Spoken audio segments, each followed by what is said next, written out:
All right, everybody, welcome back to the Mindful Hunter podcast. I'm your host, as always, Jay Nichol. And by multiple requests, we got Pap Van Winkle on the podcast.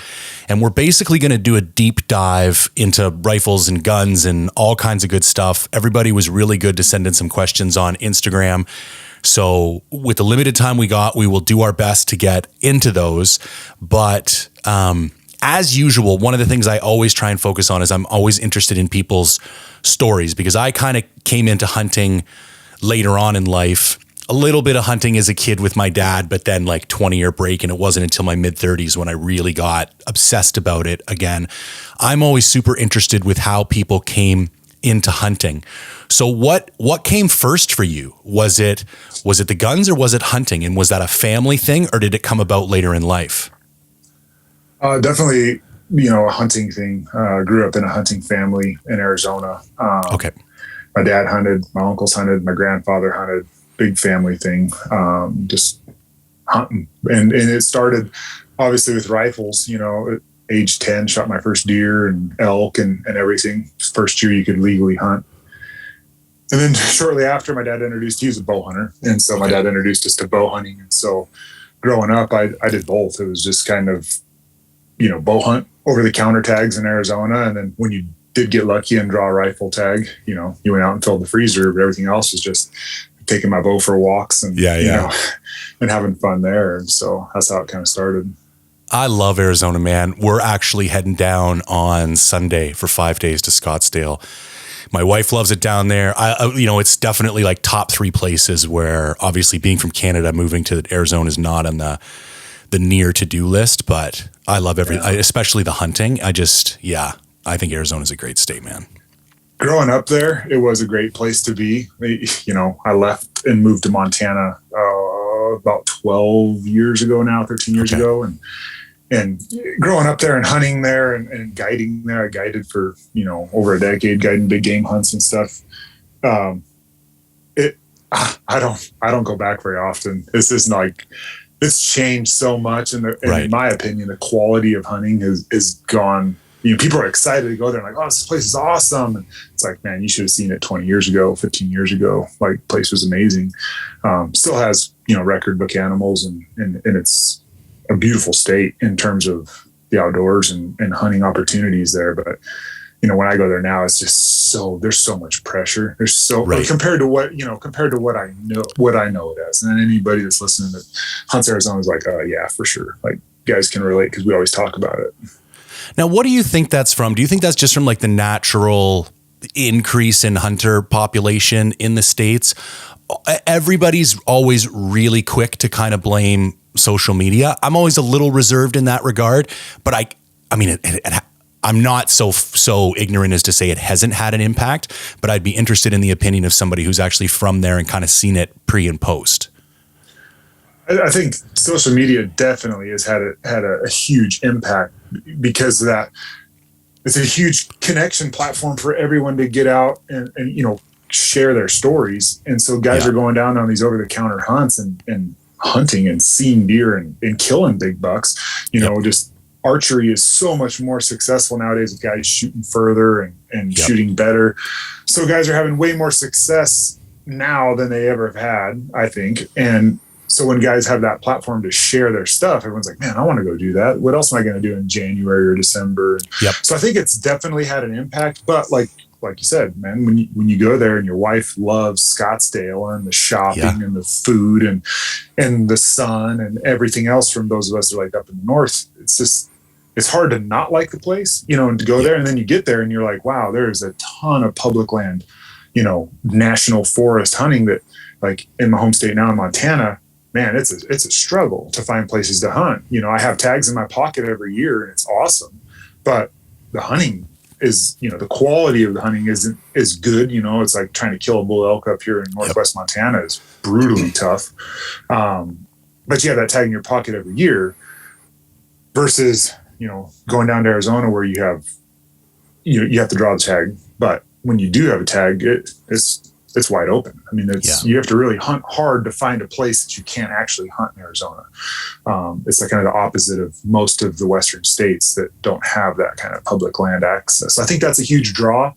just for once people get down there, they love it. It's awesome. In January, I don't think there's a better place to be, and then you're like, holy cow, there's mule deer and they're rutting and I can hunt them with a bow over the counter.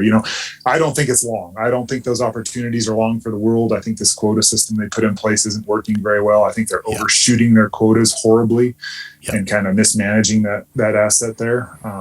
And I wouldn't be surprised if it's gone soon just because of the demand. I mean, there's a ton of guys going down there. Everyone's going down there. Yeah. So one of the things I love about Arizona is how quickly you feel like you're in the wilderness. And it's not the backcountry because there's 2 tracks running around everywhere and you'll find like little odd bits of like border hoppers and all the rest. So you don't get that like being in BC when I go wilderness, like you're wilderness. But it also takes me 20 hours and a bush plane flight to get there. Whereas like I've done most of my hunting kind of southeast of Tucson and like, dude, 20 minutes out of town. And you're like in wide open hills, like there's nobody anywhere. And like, one of the things I've always loved about Arizona is like there seems to be somewhat decent deer hunting everywhere. Like in BC, you'll find these like pockets, but then you can go for days or cover whole valleys where it's just dead, where it's like you get up on a little hilltop and sit there for half a day. You're probably glassing something in Arizona. Like there's action. And I think that's and it's very glassable country. And I think that's the other thing social media has done. I think it's easier to film spot and stock hunts.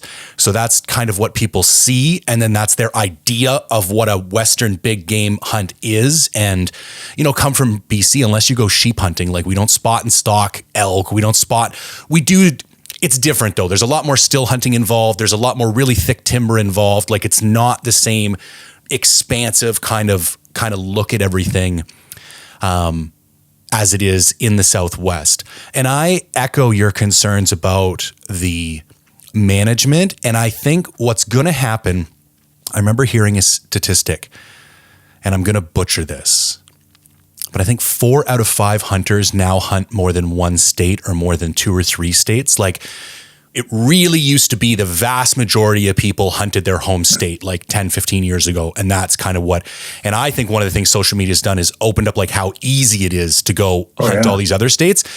And I do think people are abusing that to a certain degree.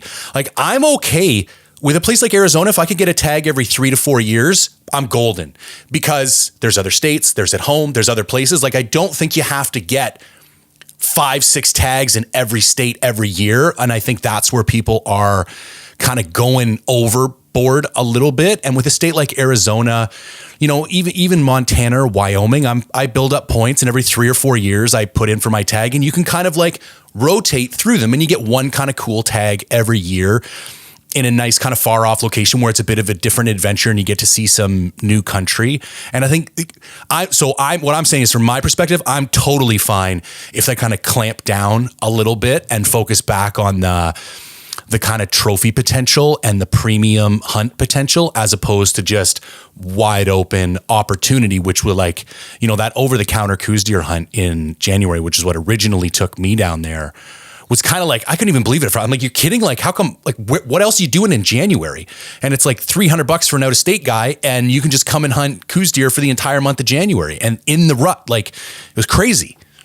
Yeah, no, and I echo the same feeling. It's people have gotten a little greedy. They're just like, how dare you take away my God-given right to hunt and, pursue game. And it's just like, yeah, dude, kind of gotten past the whole conservation side of things and looking at like mule deer as a whole, especially after this winter. I mean, at least down here in the States, they're getting their butts handed to them this winter. And it's just like, sometimes you got to take a little step back and kind of give them a chance to kind of control, not necessarily control, but just kind of regain and kind of get a stronghold back on their population. Because you look at the areas in Arizona that, not to like totally focus on archery in Arizona, because I know people want to talk about guns, but the areas in Arizona that are a draw archery, dude, they shoot giant bucks. Yeah. And so it's like, why not put the whole state to that? Yeah. And if you draw a tag every 2-3 years, man, there's only going to be 200 dudes or 300 dudes versus 2,000. Yeah. I mean, the numbers are crazy. When I go down there now, I don't hunt very often unless I draw a tag. I've got a ton of points, so I've just been kind of holding on to them, waiting for a year like this to draw. And of course, I didn't draw an elk tag or an antelope tag, so now I'm hoping for deer. But I like that style of hunting. I'm okay with waiting a couple of years and having really, really good hunts. The hunting it every year over and over and over and over, it doesn't really appeal to me with the masses. There's just so many people. When I hunted that stuff, man, you never saw a bow hunter. Yeah. It was very rare to see another bow hunter out there in the country that I hunted. And I didn't hunt, very far from Phoenix or Tucson in those areas. Same thing, kind of, you don't have to go far. Nope. And now it's just, it's crazy. The weekend warriors, and not even just the hunters. It's just the pressure. It's just the enthusiasts. Everyone's out there because the weather's nice in January, and you got people driving side by sides and ATVs and hiking. Yep. And there's just big a lot Jeep of community down there too. Yeah, like you always see like Jeep. 4 or 5 caravan, Jeep little convoy heading off. Yeah. And it's just kind of lost its appeal to me, because it used to be awesome to be out there in the desert and be, one of a few guys out there. And now it's kind of a war zone sometimes, from the stories I hear from my buddies that are still down there and talking about how negatively it's been impacted by, just hordes of people coming down and hunting. And just also there are a lot of people moving to Arizona. It's nice weather and it's a good political climate for a lot of people. They like it. So, yep.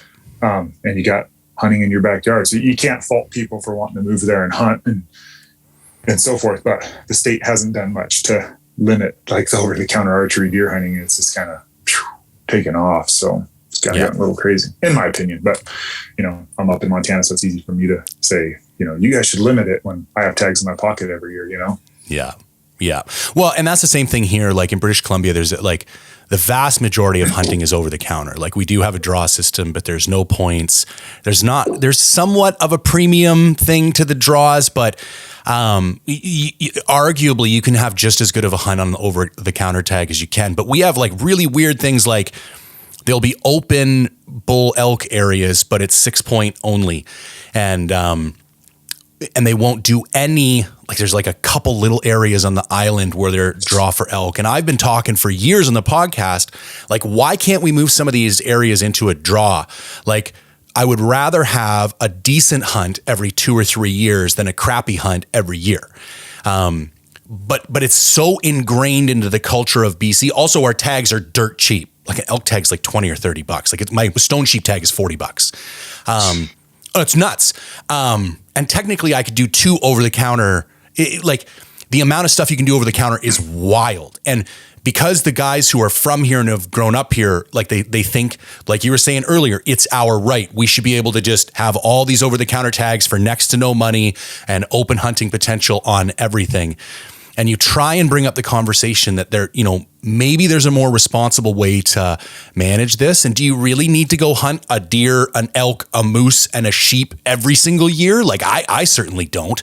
But it's just so like people get inflamed so quickly because they feel like you're trying to take something away that belongs to them. When in actuality, I'm just trying to have a conversation about like, maybe there's a smarter way to do this where we could all kind of have a better, because I've always been a fan of the whole points things in the States, because again, I probably got 6 or 7 states I'm building points in. And I've got those states that are kind of like my medium, like my Montana and Wyoming. I'm going to try and go every 2 or 3 years. And then I got my Arizona and Nevada, where it's like, I started buying 10 years ago and I'm 44 now. And I'm probably not even going to seriously consider applying for a real tag until I'm 60, because I'll want that 25 points and I'll want that once in a lifetime opportunity. And I'll have given the state, $1,500, $2,000 in points fees by then. And I'm okay with that, because you're guaranteed such an incredible opportunity. And other than a, $15,000 landowner tag, that's the only way you're ever going to get a hunt like that. In the West. And I kind of like that personally. I think it takes more effort. I think you got to kind of be on the ball a little bit more and be a little bit more intentional with your hunting strategy. But I think over the long run, it's a more successful strategy. But, people, and it's the same thing with all the political stuff these days. Like everybody gets really ingrained in what they want and they have a very hard time backing up and seeing, there's other people. We're all in the sandbox. You know what I'm saying? If we could just get along and share a little bit better, I think we would all have a little bit better of a time. Yep. You're kind of known as this guy with this like above average skill set and knowledge when it comes to, firearms and calibers and ammunition and all the rest of that stuff. So when did it go from like, I just hunting with my family to like, this is something that I'm going to dedicate a serious, amount of my life and energy to, like a passion? It started kind of early, just my grandfather's rifle collection. He had like pre-64, Model 70, 30-06, and Model 94, 30-30s, and some other, other guns, Mausers and all kinds of different stuff. And just like as a young kid, just looking at that little, the old-fashioned wooden, gun cases with the, glass. There's like no protection other than just like display. Yeah. But just looking at that, it's like, man, those are, all these guns are cool, and it's going through firearm safety. And it really started, at a young age, just kind of like looking at guns and hunting with them and shooting them. And then I kind of got into the archery stuff and spent a lot of time in archery and worked in an archery pro shop. It was my first job, was working in an archery shop down in Arizona and tuning bows, and really started bow hunting. And next thing you know, I was, bow hunting a ton. And I think I killed everything but a sheep and a buffalo in Arizona with a bow. All the deer species, the antelope, all the stuff in a short period of time. And it was like, wow, this is fun. Got all this stuff. And, cause there's just no rifle tags. So it's super hard to draw. Yeah. I draw a few tags here and there, but most of my archery focus was, on elk. So I didn't rifle hunt them much. And so I started coyote hunting a lot and shooting just more for a sports side of shooting stuff. And then, after I was working in that archery shop, I got a job at a gun shop. And I was building custom 1911s and Browning high powers and lever guns and tactical shotguns. And we dabbled in rifles. And so I really started there working at Yost Bonnet's Custom, was the name of the gun shop in Tempe, Arizona. And started, like I said, primarily 1911s. That was a tough one to spit out. And then I just started building rifles and started just kind of tinkering with them and learning more about them. And then it just took off from there, really. Just became like kind of an obsession. Archery kind of took a back seat, and just obsessed with more and more firearm stuff, and moved to Montana to build rifles for a company. Did that for quite a period of time until that gun shop shut down, and then went to work in law enforcement, still maintaining the rifle stuff and building my own rifles and just tinkering and shooting like always. I mean, it's been a long thing. I probably started doing this stuff when I was, I think, 19 or 20 when I started building guns back in Arizona. And so we'll be turning 40 this year, actually in a couple of weeks. So over 20 years of building and tinkering and playing and just kind of chasing the whole craze of new calibers and new bullets and, what's the best this. And somewhere in the middle of that time frame, about 12 years ago, I started writing some small articles for Western Hunter magazine just to kind of help them out with, they're in between gun editors, and I was building rifles at the time and actively, professionally, full time. So I was just tuning up Remington 700s and writing articles about them, to say, hey, this is what you can expect out of a trigger and a new stock and a Remington, and I'd shoot them and just write different stuff about it. But that's where it all kind of took off from there. Have you noticed an acceleration of new technology or new options on the gun market, or like availability for platforms and stuff over the last 5 or 10 years? Or having been in it for so long, like, were you building all the, like, kind of the same stuff for the first 10 years and then shit just kind of took off and there was all these crazy options? Or has that been more of like a natural, more of like a linear curve of new stuff coming online? I think it's been like a natural progression. I mean, it's really not that, I tell guys all the time, it's really not that hard to build an accurate rifle. I mean, if Ruger, and I've said it numerous times, if Ruger can do it with an American for $399, like, it's not that hard. There's really not that much to it. Now, there's a lot of guys out there and companies out there that lead you to believe they have like the secret sauce and proprietary this, proprietary that, and whatever, maybe. But more times than not, it's just marketing and, hype just to try to get you to buy into their stuff. Because again, Ruger can do it for $350 and get a rifle, shoot factory ammunition, half inch or, sub minute all day long. Right. So, it comes, for us, when we were building rifles, a lot, it was more along the lines of really indicating in rifle barrels and focusing on the chamber specs and, really fine tuning all that stuff and making sure your machining was, the straightest and most consistent it could be. And that helps, right? Custom rifles nowadays, but with machining technology and CNCs, I mean, you got machines that are pre-fitting barrels that never see a receiver, in the machining process. They're not checking headspace. It's just going by numbers.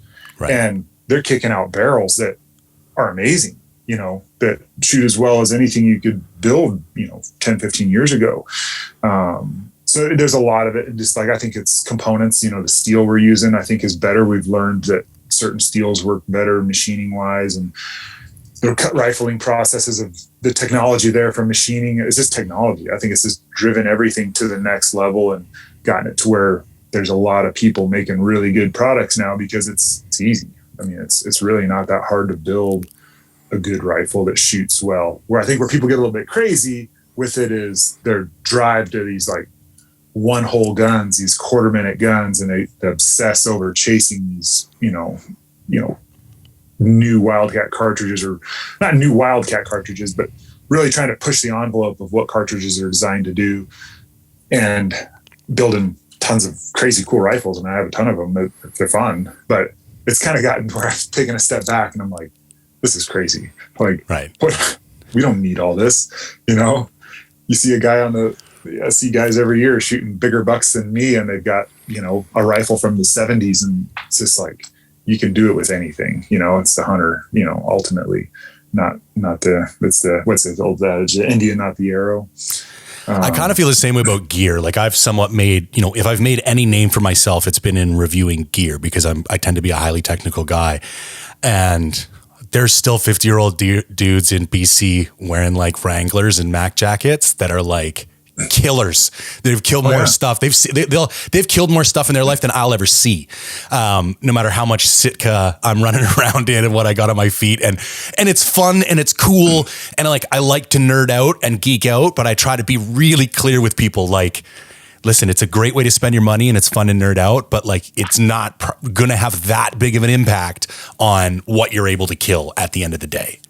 Right.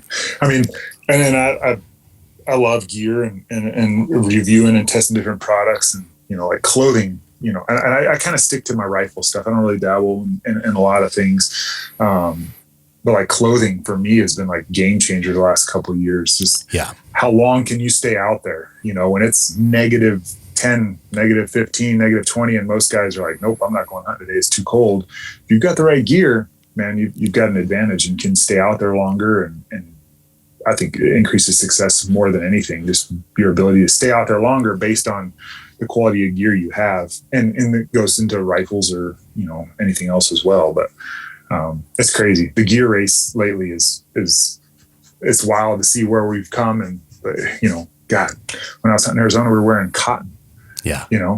Cotton ASAT and Predator camo was like the latest and greatest. And then all the new polyesters and stuff kind of evolved that. And it's just, everything's just like this linear, crazy progression of it's crazy. Technology. Like I just got back from a winter goat hunt and I was about -10 Fahrenheit the whole time.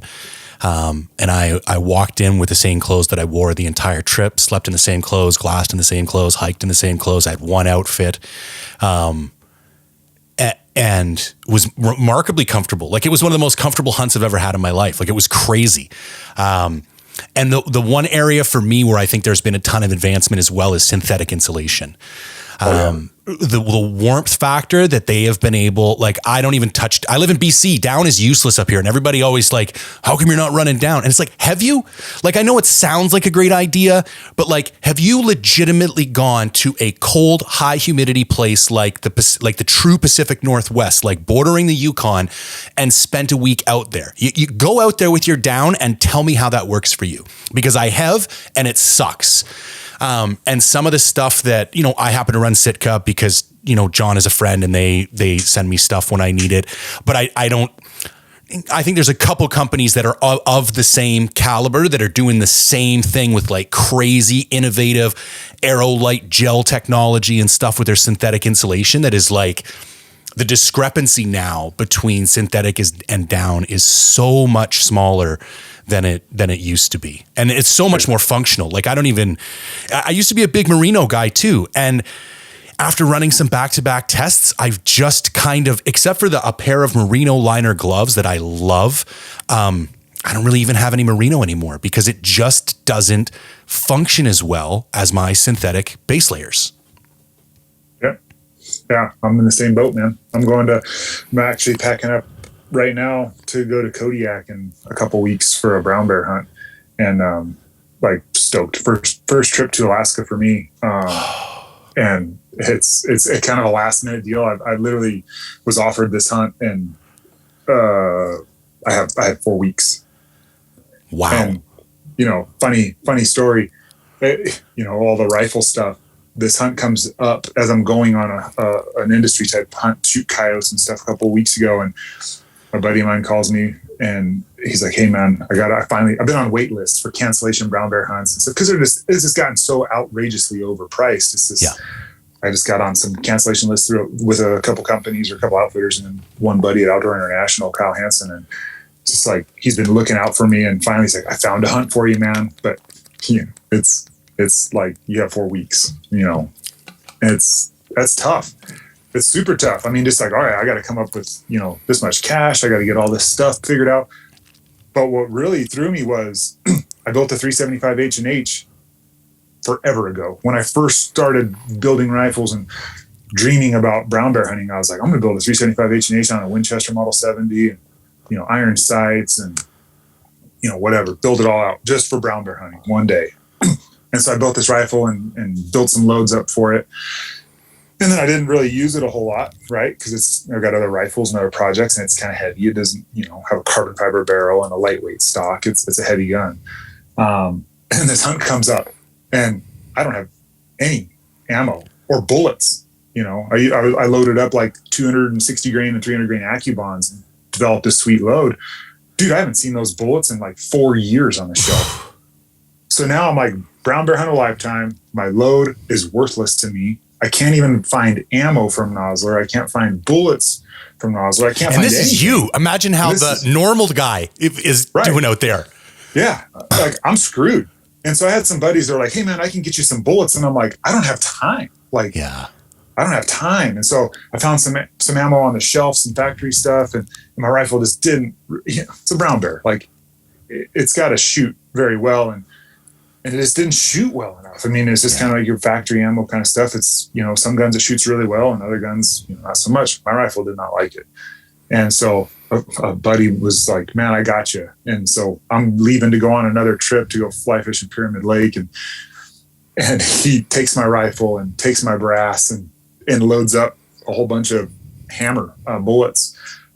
Eric Hoover at Hoover Precision and did a whole workup on my rifle. And while I'm packing up to go on this other trip and we go out and shoot it and it's, sub-minute at 100 yards with a 375 H&H, I just stacking rounds in the same hole with 256 grain hammer hunters. And I'm like, dude, like we threw this together like last minute. And so I'm heading to the range tomorrow to kind of finalize some dope. I got a new 1-8 Z8 Swaro that I'm going to throw on there. I had another scope on there, but really wanted to put a 1-8 on there. So going to go and sight that one in and get it ready. And then I'm like, I leave April 15th. So not even that much time, but down to the wire. So it's kind of made me think a lot like, man, you really, really have to have all your stuff. If you're looking to go on adventure hunts, like to Alaska or anywhere or cancellation hunts, you just never know what's going to come up, whether you're on a list for cancellation hunts or not.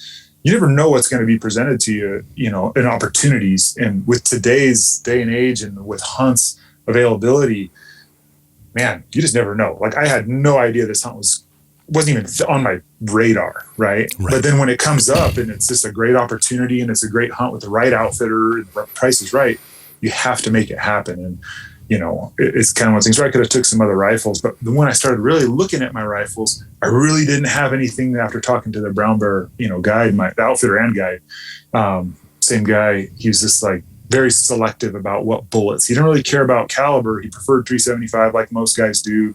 338's okay. Hell, even a 300 Win Mag. But again, he's like, a Swift A-frame, an AccuBond, all bullets you cannot get. Like they're just not available. And so it's like, I got rifles, but they're shooting burgers or, ELDMs or, whatever else, whatever other bullet. But this guy's like, no, we're not shooting a brown bear with that. So for the layman, such as myself, because I have like a basic understanding of like monolithic versus a non-monolithic bullet and stuff, but like what type of performance specifically is it that you're, and this guy in particular, is wanting from the bullet? And why is there, what would be some of the characteristics of bullets that fit into that category and some that don't? It's just penetration, penetration and controlled expansion. Everything today is built towards high BC, and thin jackets for expansion because everybody, is getting lazy and wants to shoot far. Right? Well, I don't want to hike over there closer. I want to shoot that deer at 900 yards. Well, you shoot that deer with a traditional hunting bullet at 900 yards, it's more likely it's going to pencil it, Okay. And you're just going to be tracking deer and shooting it, 15 times over. So the progression's just been just marketing. Say, this is what people want, so we're going to make it. We're going to market it as such. But the problem is you whack a brown bear at 100 yards with a thin jacketed match bullet that's designed to shoot deer and elk and antelope at, 600-700 yards. That bullet's going to grenade. It's going to blow up. You're not going to get good penetration, more than likely. I'm sure there's somebody listening that's like, oh, I shot a brown bear once with it and it worked great. Well, when you have a guy who does it every year for a living and they're like, I've seen it and it doesn't work well. I love the AccuBond. I'm really trending towards monolithics now. It's the Hammer, Hornady CX. I've been shooting those bullets a lot lately just because you can get them. They're available. You can contact, Hammer and get just about any bullet they make. They're monolithics. They have it in stock. They make them, every day. Hornady CX has just been flooding the shelves. I mean, they've been making a lot of those bullets and putting them out, and they tune really well. They shoot really well, and they perform very similar to like an AccuBond, which a lot of guys can relate to as a great hunting bullet. It's still one of my favorites. And it was, like I said, in Alaska, my guide did his favorite bullet. The controlled expansion of that bullet, just driving deep. You're going to get an entrance and an exit more than likely, but just a ton of penetration. That jacket and core don't separate and come apart and restrict your, terminal cavity inside the animal. So that's the characteristic I love in hunting bullets. I'm not a big fan of match bullets and that bullet kind of grenading or coming apart, per se. When you get close, they work great at seems like a lot of the bullets today work great in that 400 to 600 yard realm. They perform really, really well, but you start getting closer than that, you start having issues. You get further than that, kind of still have some issues. There's a lot of factors involved and all around the world, or all around across the board, and game and distances and the specific bullet and the velocity, muzzle velocity, and versus impact velocity. And there's just so much involved that people can get a little bit carried away with it, I think, and focus too much on that high BC because they want a 1,000-yard rifle. Well, odds are you're probably going to shoot a deer like 300 yards. Yep. And that bullet may not do what you want it to do. So when it comes to brown bear, the idea is big frontal diameter, something that's going to deliver that energy, transfer it, and the bullet's going to hold together, drive through that bear, make your first shot count. But I'm a big proponent to shoot until they're down. Now, is that one of the reasons you want the 1x8? You want that big sight picture so you can keep him in sight and be more than ready for the follow-up? And obviously the closer distance? I do. And even on my longer range, quote, air quotes, rifles, I don't like high magnification. It's never really served me well in a hunting application. You watch hunting shows where guys can't find the animal even before the first shot. It's because they're cranked up to 25x. It's like a comfort thing. They have to have this. I think if the animal looks big in the scope, you feel like the shot is going to be easier. And I think that's just a psychological fallacy, an optical illusion, if you will. But I think that comfort is, you nailed it. That's what because I've had guys tell me, like legitimate gun nerds, that for a sub 1,000 gun, you don't need anything more than 15 power. 100%. That's my, that's 100% what I subscribe to. I shoot 16 because I shoot more often than not, I'm shooting as far as Z8 2 to 16. Okay. And like, I don't need more than that. I need more than that. I watch guys use more power than that after that first shot, whether it's good or not. They never, I don't care who you are, what kind of rifle you're shooting. If you're on 25X or 30X, you are not going to find that animal once it takes off running. Right. You can see it on TV. Guys are like, oh, where'd it go? Oh, that yellow bush. Which yellow bush? And they're just frantically dialing power down and trying to locate an animal. And so it's just like, well, if you just train differently, shoot differently, and get used to shooting lower power, like 16 or lower, you'll find that your ability to make first round impacts inside 1,000 yards isn't really hindered. If your rifle setup's right and you're, know what you're doing behind the gun, it's really not a hindrance. It's actually better. You can actually spot trace and you'll know if that bullet's going to impact the target before it even gets there. Right. Once you get an eye for it, versus being so focused in on the high magnification. And after talking to my outfitter, he's saying, your shots are going to be like 100 yards, 200 yards tops. I could do that with iron sights, but I'm going to take an optic, obviously, something that's bright and clear and has got an illuminated reticle, just due to the cloudy and, dark alder thickets or whatever we're going to be. Oh yeah. You could be in pockets of stuff. Like up there is just like here at home for me. Like it can be real dark. I mean, in the middle of the day, depending on your shooting location and circumstances, 100%. Yep. So, I mean, that Swaro 1-8 is just perfect for it. I mean, it's such a bright image. The glass quality is just insane. There's nothing that even comes close to it, in my opinion. So it's just like, it's a no-brainer for me that's like the perfect setup for Alaska. I mean, I've never been. This is my first time. We'll test that theory out, but just hunting Northwest, Montana, it's kind of a similar thing where it's that early window in the morning and right at dark timber, man, having bright glass is paramount. And having a reticle you can see is huge as well. Yeah, this is my argument for spotters. You're going to pay $3,000 more, and really half an hour in the morning and half an hour at night is really the only time you're going to be able to tell that much of a difference. But that could be everything, Oh, yeah. Yeah, it could mean the difference between everything. Well, I'm super excited, dude. That's my dream hunt with a bow, but definitely the grizzly. I was talking to my wife the other day and she was like, if you could, let's say everything's going well and you can go on some crazy guided hunt, what would you do? And I said, it's gotta be a brown bear. I can do almost anything I want over the counter in BC, except we lost our grizzly hunt about 5 years ago. And every time a hiker gets mauled, I have a little party in my basement because I'm like, how many more of these until they bring the hunt back? You know what I'm saying? But until that happens, it's the only thing that I'm not a big Africa guy. I don't have any problems with that. It's just never been, right. New Zealand, I think would be kind of cool because it's kind of like home and it's still like kind of rugged. But it's got to be a brown bear in Alaska, man, or a grizzly. Like it's like the ultimate, challenge and experience and just seeing some of those hunts and like some of those crazy ones where they're looking at one and then the other bear stands up 40 meters away and you're just like, oh my God, man. Yeah. It's the adventure. For me, it's always been the adventure. And I've had 100%. tons of buddies go, and I've got 2 or 3 buddies shooting with bows, over the years, and just incredible. I mean, incredible stories. I have no interest in shooting one with a bow, personally. For me, it's just, I want to go and I don't want to feel like I have to shoot whatever bear comes in front of me because I have to be able to it has to be approachable with a bow, right? So it has to be conducive to bow hunting. I want to go and just soak it all up and enjoy the adventure. And then when I find the bear that I want, I know I can kill it. And there's guys that can do that with a bow, I'm sure, but you're talking a very small margin. I also had a little bit of ethics issues, just my own personal, not for anybody else, with the like guide 10 feet behind me with the 375 and me with the bow. I'm not saying I wouldn't have a guide with a gun. I think that would be irresponsible, but there's always been this little voice to me that it's like, is that truly a bow kill?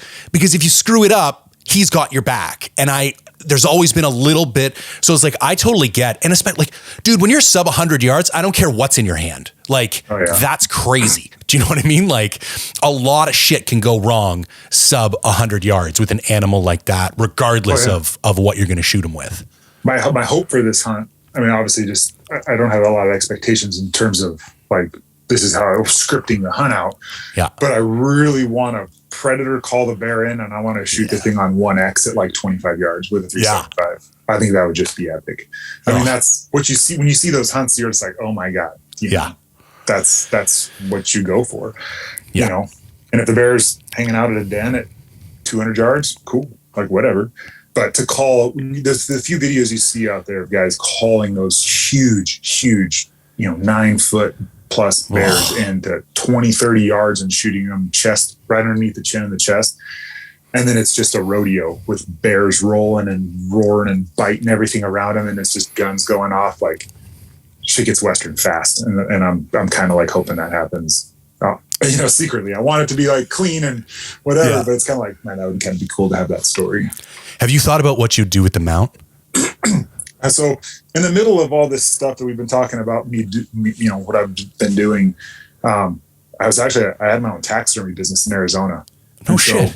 Yeah. When I was guiding, I was building rifles, guiding clients, and then also doing taxidermy. So it's like a full service outfit. You sell them the gun, take them for a hunt, and do their mount when it's done. Yeah, actually, I had a couple clients that is exactly how I was building a rifle. Hilarious. We took them out, we killed some stuff, and then I got some work out of it. It was a perfect business plan, except it's kind of hard to grow it because that's all. You're only busy. So many hours in the day, man. There's only so many, and I was burning the candle. So, I'm 99% sure it'll be a life size. I'll just sew it up myself and just do a life size. Good on you. I would be hard pressed not to. Something like that epic. It's like, I don't care if I got to build another room on the side of the house. Like, well, the thing about, I always tell guys when they come in, they're like torn between a rug and a life size. I'm like, well, I don't have the room for a life size. I'm like, dude, it's an 8-foot or 9-foot bear. You don't have room for a rug. For the rug. Dude, I've got 3 rugs right now. And I still have another hide on the way. And I don't, like, they're on the back of couches and shit, and they're getting moved around all like, I think, I wish somebody had told me that before, because you don't understand how much room those rugs take up and even on the wall, like, you want to put, like, by the time they're all stretched out, my bears aren't even big. They're like 6-7 footers. And like, they just take up a massive chunk of real estate. Yeah. And it's just like, so you take a 9, say you get lucky and shoot a 10-footer, like a legit 10-footer. Yeah. A 10-foot square bear, dude, I don't have a wall in my house that can take it. I'm sure not going to leave it on the ground for everyone to walk on. Yeah. It's got a gorgeous hide and ears get broken and whatever else. So it's just like, and I'm not going to cut it in half and do a half life size, because it's really not, it doesn't cost display. That much more. It just doesn't do it justice. I mean, you walk in and see like a legit brown bear standing up or whatever. You're like, you really appreciate like what that animal is. It's just incredible. 100%. Okay, we better transition to some technical stuff, or I am going to get roasted after this. So I'm going to be selfish, and I'm going to start with my own questions, and then we'll transition into the IG ones, because I think some of them might get answered through this like larger kind of macro question. Okay. So historically, like, my gun history is pretty minimal. I've always been like a one gun kind of guy. Had a Savage 30-06. I'm from Ontario in Canada, which is like kind of closer to our East Coast. And I didn't realize that a 30-06 was such a maligned cartridge. Like, when I grew up, everybody had a 30-06. And I find out now Michigan as well, which is like kind of right underneath Ontario, has the exact same issue.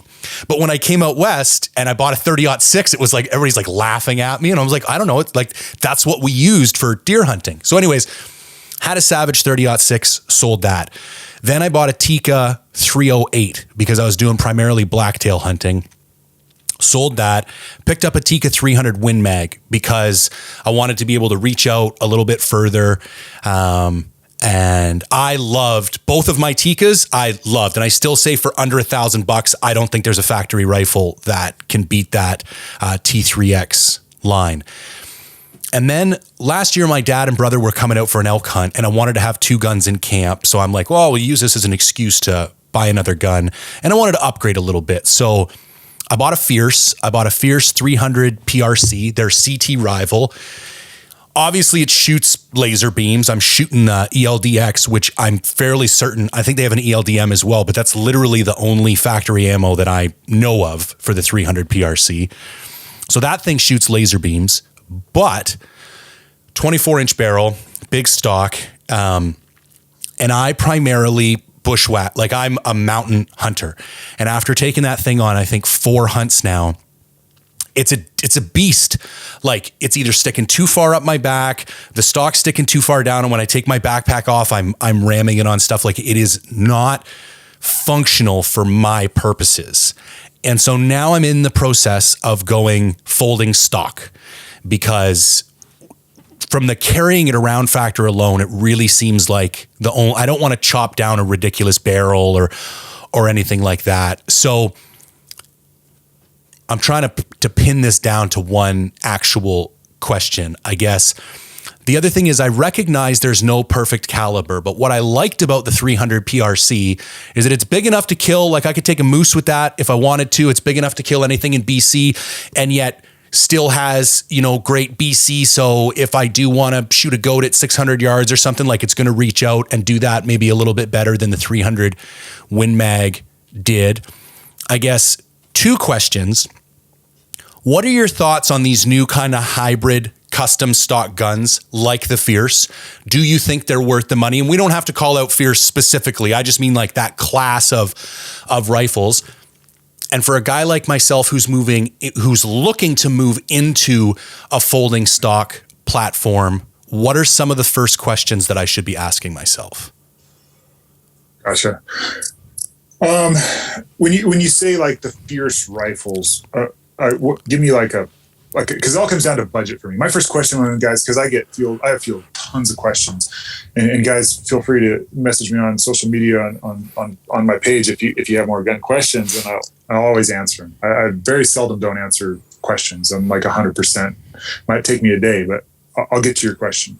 But what is the budget kind of when you say like Fierce? I mean, was that like a $2,000 rifle, $3,000 rifle? Like, where are you at? I think in US it was about $3,500 US. Okay. Yeah. And I think, maybe $3,500, $4,000, something like that. Gotcha. So with the mass produced rifles, and I say mass produced, like Fierce, Christensen Arms, and there's some other ones. I can't name them all, and I'm not picking on anybody in particular. Yeah, sure. Seekins, there's a whole bunch of guys that are all in the same kind of category. Yeah, in that same category, that $2,000 to $3,000 range, right? Yep. They're producing a lot of rifles. So the QC starts to come into play, right? Right. And I'm not saying it's a gamble. It's gotten better. A lot of these companies have really turned it around. 5 years ago, I would tell you, don't waste your time. Right. Because the odds of you getting a lemon, a rifle that doesn't shoot sub-minute with, a factory or a decent hand load, it's not likely. I tested a lot of those rifles in that price range during that time frame, and I sent them all back. I didn't even finish reviews because none of them shot sub 2-inch. I've sent rifles back this year. There were $6,000 price tag rifles, and I could not get these rifles to shoot under 2 inches with ammo provided by the company. Wild. So it's still a real thing. You have companies out there producing rifles that they do not meet what the company's saying. And, right. And it's easy for companies to say, well, you just might not be a good shooter. Well, I'm definitely not one of those guys you can throw that label to. That's what I do for a living. So I'm super cautious about generically just, saying, inside this price range, because there's so much you can do with like $800 or $900 actions and pre-fit barrels and chassis and stock that you can throw together for the same price. Right. And you will get a nicer rifle, in my opinion. And the ones I've seen guys throw together, rifles I've talked guys into helping build, through social media, just kind of talking them through components and what to get. Every single one of them's been a tack driver, 100%. Like, I haven't had a single guy that, hey, this rifle didn't work out, right? The same cannot be said for those guys that are like, hey, I'm torn between these two rifle brands in the same price range of, $3,000. What should I do? And it's like, well, I don't know. It's kind of a tough spot because they both are good, but there's no way of saying, for sure what you're going to get. And those guys are, 50-50 maybe. I shouldn't say 50-50, probably like 60-40, but 40% chance of getting a rifle that doesn't shoot sub-minute. I don't like those odds personally. That's just me. Because of what's available. And again, I'm not picking on any rifle company. There's tons of good ones out there making good rifles. But like I said earlier, it's not that hard to make an accurate rifle. It's really, there's no secret sauce to it. Despite what people will tell you, or what companies will tell you, or what gunsmiths. I've had gunsmiths tell me, oh yeah, I charge $1,000 to chamber a barrel. $1,000 to chamber your provided barrel on your action. That's absurd to me. That's insane. Right. I mean, the average price is like $300 to $400. How can you charge $1,000? And guys do it. Guys pay it because they really think like, oh, this is better. It's like, again, Ruger is slamming barrels together, honing them, reaming them, throwing them all together, and they shoot. So you got to be careful what you kind of sink your money into. But unfortunately, like I said, there's some weird stuff going on in the industry, currently with firearms, and some really crazy stuff with rifles. Like, I'm like, this is insane. I don't know how you sell these. This doesn't even shoot. But guys buy them and they shoot. But again, it kind of comes back to that limit or not. But at that $3,000 price range, or around there, and I've touted it a lot, the Proof Research MTR I think is king of the crop. For $3,200, there's not a rifle out there that will perform with it. You might spend less and you might get something that shoots equally as well, but you're not going to get the same longevity and performance and support by a company. Because like of the MTRs I've personally shot and the ones I've had guys, set guys up with or helped them with, every single one of them shot. Not one that hasn't. And that's a lot of rifles. And I couldn't tell you how many it is, but it's more than a couple dozen, maybe closer to like 50 or 60 rifles.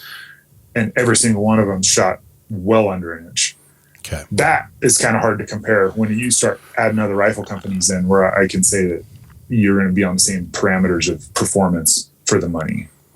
In terms of that price range, does that answer your question? Kind of? No, it does. It was very interesting, and I think, when you're not an expert in a field, again, going back to this comfort, and Fierce's whole thing is touting this sub 0.5 MOA, and they send you their little target that's got 3 bullets in it that they shot with their ammo.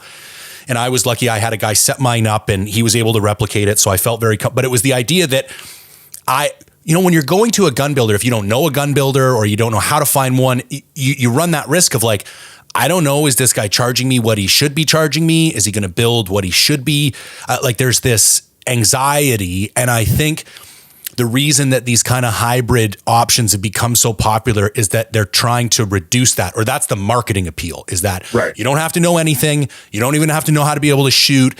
You give us your $3,000 and we'll give you this like highly accurate, super light rifle, which in promise, I think is a great idea. And when like the Proof MTR or other companies can pull this off and they deliver it, I think that's a great option for guys who aren't super educated. But it is pretty, I think you make a very strong case, and we see the same thing in other industries and other pieces of gear as well. Like, I think the more control you're willing to have over the kind of build process of anything, I think the more you can increase quality and reduce cost as a general rule. Oh, for sure. And when you brought up a good point, they send a target, right? And this is not directed at. I got to be super careful, because every now and then I make a post and I ruffle people's feathers and they take things out of context, and companies get all bent out of shape. This is not directed at anybody. It's just it's a generalized statement about companies that guarantee accuracy and provide a target. I have yet, going on record, I have yet to have a company that promises that and sends a target with the rifle. I have yet to have a rifle actually do the same accuracy that they show. Right. And they send, and there's a couple things. So one of the old industry kind of secrets that a lot of companies do is they tell you it's shot at 100 yards. It's really shot at like 50. Okay. Right. because some of them, it's like you're telling me that this rifle on a bipod with a rear bag will shoot a .2 group with factory ammunition. You're actually promising that right. Or saying that that's a thing, dude. You got to have an incredibly good shooter, right, behind the rifle and in the perfect conditions to do that, like, consistently. So again, when a company's saying like this is what this rifle is capable of doing, I think guys are setting themselves up for a little bit of like disappointment, because right. you're thinking that, okay, well, I'm going to shoot this .2 group out of this rifle because they did it, and they're saying that it shot it. In reality, there's a lot more that may or may not be happening, kind of smoke and mirrors, unfortunately,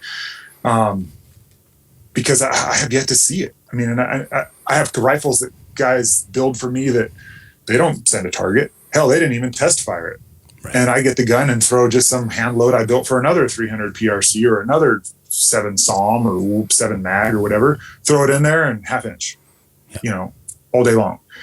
So I hate it when people get super hyper focused on like companies that provide accuracy guarantees or provide a target, because in my opinion and my experience over the last couple of decades, it hasn't really proven to be anything special, especially when you start talking about top tier rifles, because you can get a rifle that doesn't come with it that'll outshoot, like a Tikka, like I said. Yeah. For $100,000. Well, I had my Tikka and my Fierce at the same time, and in real world situations at 400 yards, those two rifles shoot identically.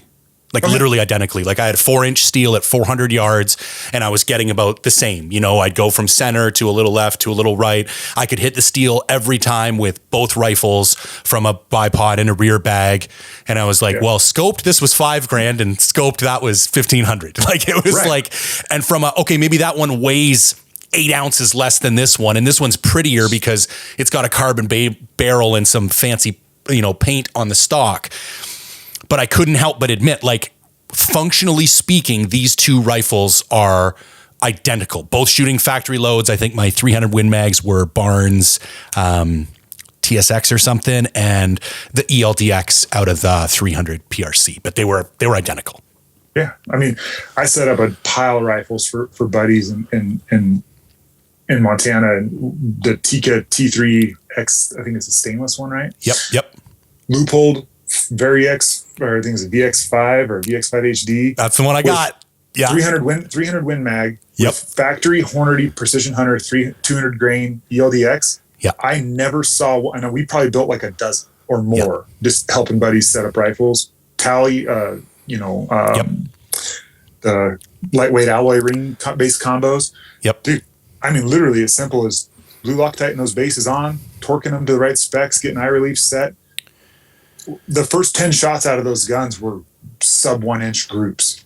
Yeah. Every single one.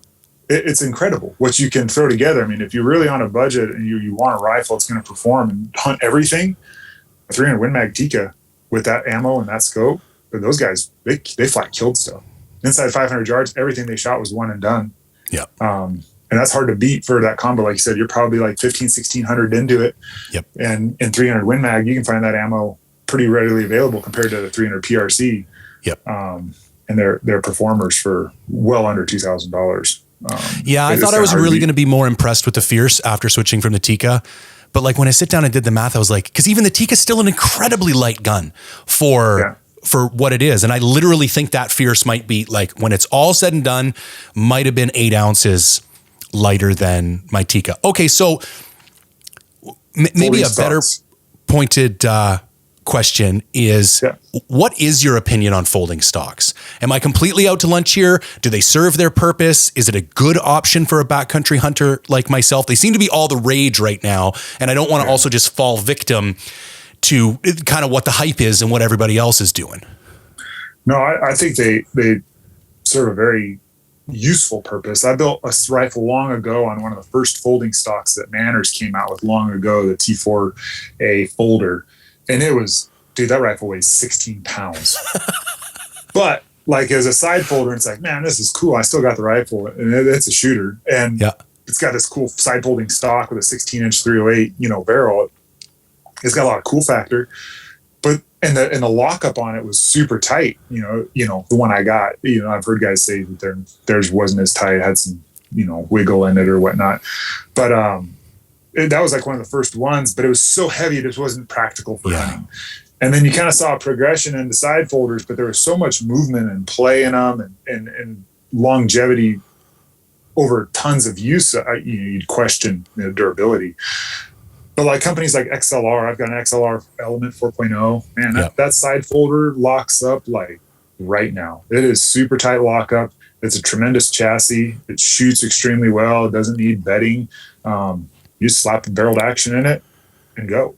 And that's probably one of the better chassis out there that I've found lately that just performs consistently regardless of what kind of barreled action you're putting in there. Some of them are a little bit more finicky, like the MDTs seem to be a little bit more finicky. Okay. Like the HNT 26, their side folder is super tight lockup. Incredible lockup, great design. I love it. The chassis is just so light. When you start putting Magnum caliber rifles in there, it's a little bit more finicky and needs to be bedded. And you got to kind of watch. I've noticed that the harmonics in that come into play a little bit more with that lightweight chassis. So you kind of have to watch that as well when you start dabbling with those super lightweight mountain packer rifles. Just know that you can have that thing in a stock, bedded up, and it's shooting lights out. And then you take that same barreled action, that same load and same scope, and just throw it in one of those chassis. You may not get the same performance. It's not a hit or a slant or a negative against the chassis. It's just harmonics are totally different in that chassis than that stock you had it in. And I struggled with it for a while, just kind of figuring out like, man, why does it shoot so well on this? And I put it in this and it just shoots like crap. Right. And you tune it up and all of a sudden it shoots a lot better, which is there's different loads. So you kind of got to play with them. But from a standpoint of a mountain backpacker, if you're hunting the backcountry hardcore, hiking a lot, and your rifle's strapped to your pack a lot, it's kind of hard to beat. I mean, you're taking a good 10, 12 inches off the length of your rifle, folding that stock up and sinking it down so it's not snagging on brush above your head. It's kind of hard to beat, especially if you get the right one. And it seems that with the machining capabilities, it seems like you can keep them pretty tight and not have any, not sacrificing anything in like this integrity of the stock or accuracy or anything because that impingement point on that chassis. So I'm a fan of them. I like them. Cool. Yeah. Right now it's the XLR versus the MDT for me. And the cool part is MDT is kind of just up the road in Chilliwack, like maybe an hour and a half from my house. So I might even have the opportunity to go up there and do some stuff with them. But on paper, the XLR, and I know a guy, Mark from EXO, just built one with his, and he loves his XLR. Yeah. And I think it's just in a couple of categories, it's just got like maybe one or two. I think the HNT 26 is a phenomenal product, but the XLR seems to be just a little bit better in a couple of categories for what I'm looking for. One thing I really love about the MDT, I built a 338 rum on there. So when I talk about like, it's a little finicky, a 338 rum slinging 250s at 29.50, I'm asking a lot for that chassis. And it was finicky. I struggled with it, but I finally got the bedding and finally got the load tuned in, and it's shooting incredibly well now. But the thing I like about it most is that carbon fiber when it's cold. Man, right. It is so nice to carry versus an aluminum or a magnesium chassis. When it's, same for you and for me up here in Montana, when it's below zero, dude, I will not carry a metal gun. It's a lot of your rifle hunting too these days. Do you know what I mean? Yeah, I do most of my, It's not something that, when I'm hunting grizzly bear country, I don't really have my rifle strapped. I don't use a sling. I don't like slings. I carry my rifle when I'm hunting because you never know what you're going to run into and whatever else. Carrying that thing, I don't care what gloves you're wearing. Like your hands just get numb. And the H&T is sweet with that carbon fiber, stuff because it just doesn't conduct that cold and it's way more comfortable to carry. It's just so light, I like it. You just got to know that it's a little finicky, being up front, full transparency. It's a little finicky in my experience, and you got to bet them and you got to play with them a little bit, but they work. I mean, and again, my experience has been 300 PRC and 338 rum. So I'm pushing it pretty hard for a 6 pound, rifle without scope and bipod. And those are big guns for lightweight rifles and lightweight chassis. There's a lot of flex going on, a lot of movement. So So that leads us, how are you doing for time, man? I already kind of ate up an hour of your day. Are you good for a bit more, or do you got to go? You're good, man. Awesome. I've got all the time in the world. Perfect. So that kind of leads me to my next question. And I get the same question about gear, and I understand it's an impossible question because there is no such thing as like the one bullet to rule them all. I kind of went to the 300 PRC just because in my mind, the 300 Win Mag was the closest. And then the 300 PRC was just it was like slightly better BC and just like a bit of a sexier round. And I was lucky when I bought my gun, I was able to buy 5 boxes of factory ammo at the same time. So I was like, for a guy who literally shoots a dozen rounds at the beginning of every year to make sure my scope is good, and then maybe 1 or 2 through the season, I'm like, I got enough bullets here for 3 years. For those guys that they want to be able to shoot like a deer, up to some more bigger game, what's your typical recommendation for caliber? I've always been I guided early on in my hunting career when I was like, I think I guided my first hunter when I was like 17 or 18 for antelope. I'm a big fan of like not tracking animals. Right. So I'm a big believer of you can't kill them too dead. Now that said, I'm not going to take a, 338 ROM, coos deer hunting, there's tools for the job, right?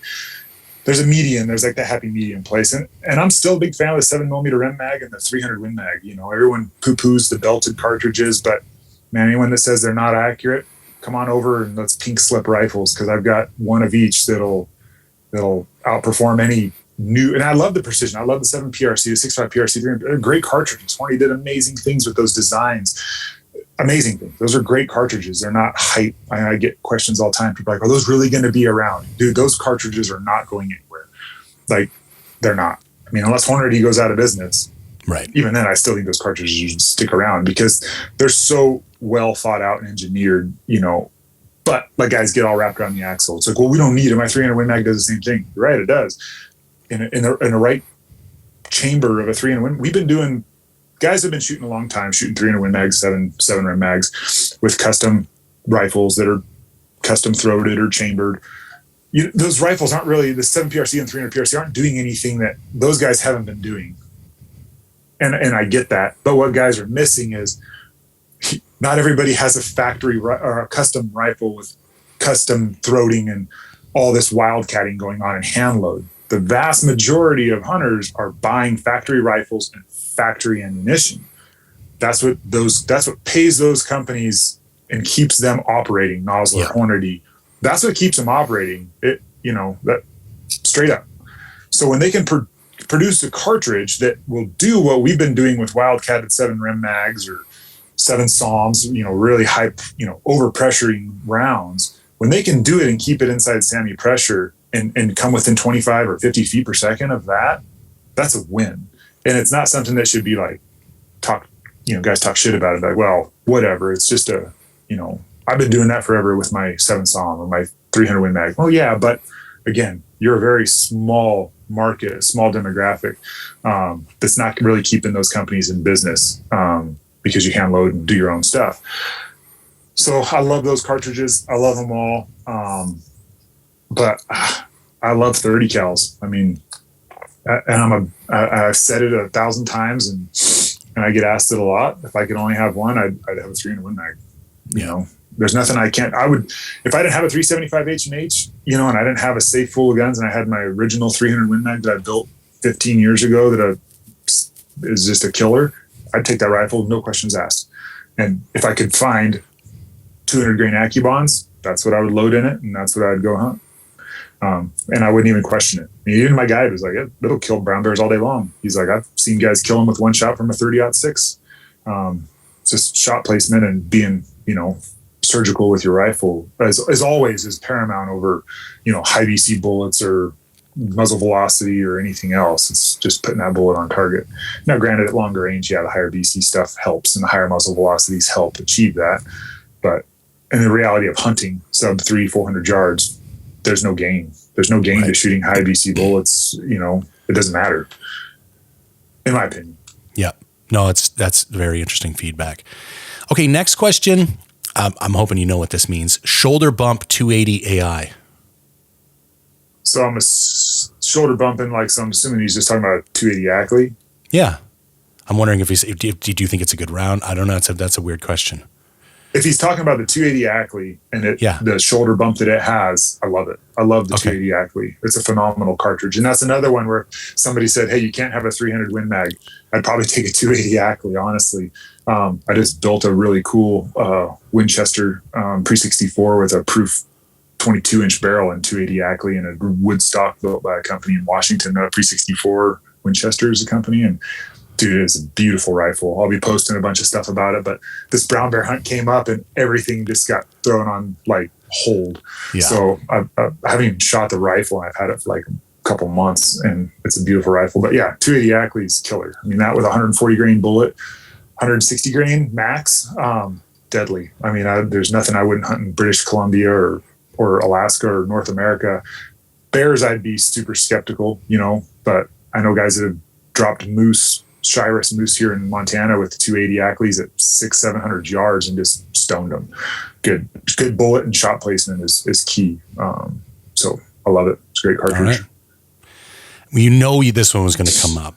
6.5 Creedmoor, hyper legit. Oh man. Here we go. It's it's the easy button. Yeah. The 6.5 Creedmoor was designed for like match shooting, and it is they did such a great job designing that cartridge and designing the bullets and that were around and designing kind of like the 143 LDX, 147 ELDM, the 140 match that Hornady came out with. They did such a good job with that. And with the rifle capabilities today, yeah, I mean, it's the easy button. It's not hard to take a 6.5 Creedmoor and hit a 24-inch steel plate at 1,000 yards. My kids can do it. My neighbor who doesn't even shoot guns, I can have him dial the dope and say, just pull the trigger. And yeah, she can hit a steel plate, it's the easy button. But just because you can hit something doesn't mean it has enough energy or the proper bullet selection to do it. And that's been my argument. And a lot of guys, kind of agree. And every now and then somebody will be like, well, I shot an elk with one at 1,000 yards, it only took 5 bullets to put it down. And I'm like, so it was not a successful hunt, in my opinion, But the 6.5 Creedmoor, I hate on it a lot, and I joke around a lot about the memes and stuff around it because it's one of my least favorite cartridges because of kind of the hype around it of being like the ultimate long range cartridge and the fact that it is kind of an easy button. That cartridge is used by almost every rifle training company that's reputable that I know, just because it's a super easy rifle to shoot and shoot accurately, and there's tons of good ammo for it. So like in terms of training abilities, yeah, shoot 6.5 Creedmoor and train away. And but when it comes to hunting big game, it's the last cartridge I'm going to pick. When it first came out, I was out hunting with it and shot stuff, and man, a couple animals were like stone dead, one shot, mountain goat and mule deer, and then I was shooting some black bears and antelope, and I was having to put multiple rounds through them. And they're like, dude, that should be a fatal shot.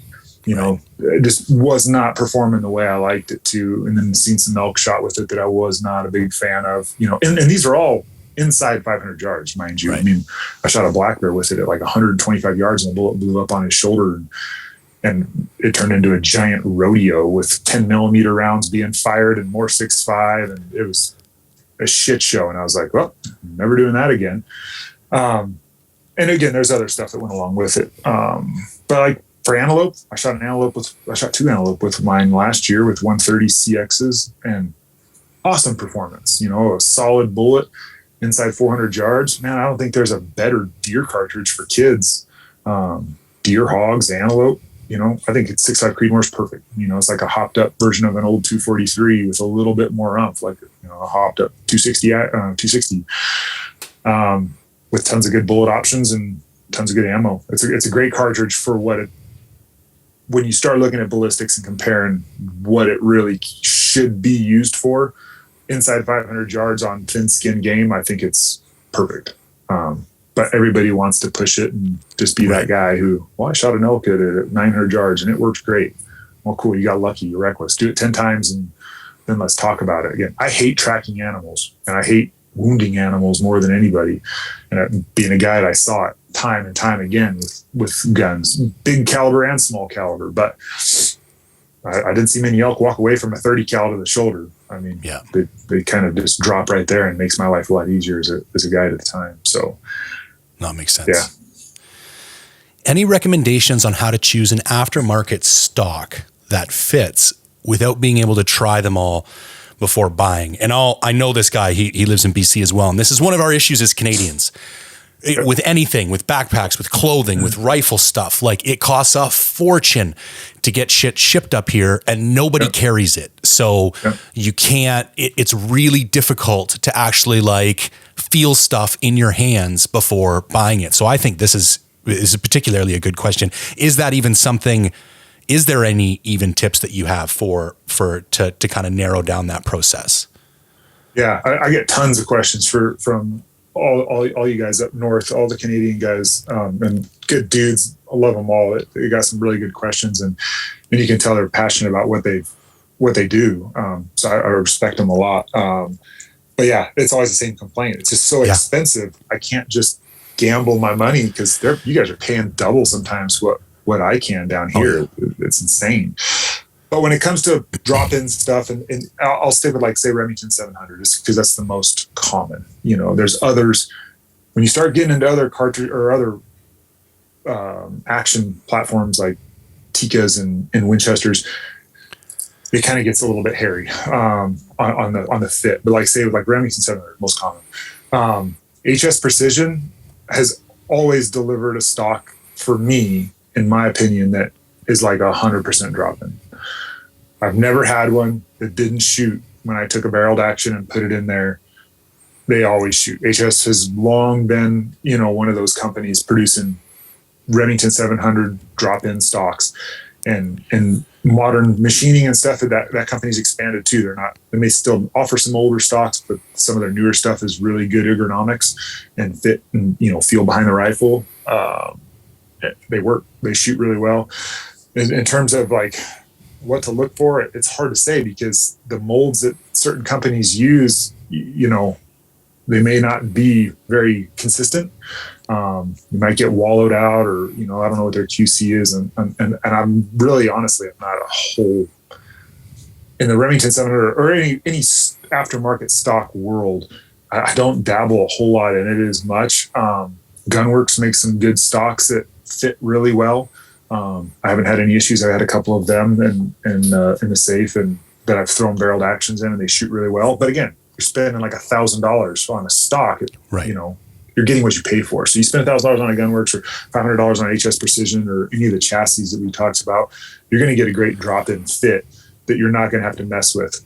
Sometimes you do need to bed that rear tang or the recoil lug area. I recommend it mostly for most guys if you're not going to be changing. For me, a lot of my stuff is not bedded because one day I'll have a Falcor action in it. The next day I'll have a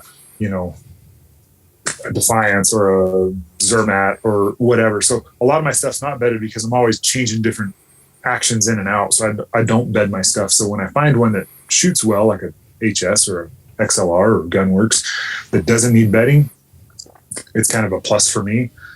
But you do got to spend money to get that kind of performance. You're not going to find it in like a Hogue or a Bell & Carlson, in the I don't even know what those are. They're probably like $300 probably US, I would guess.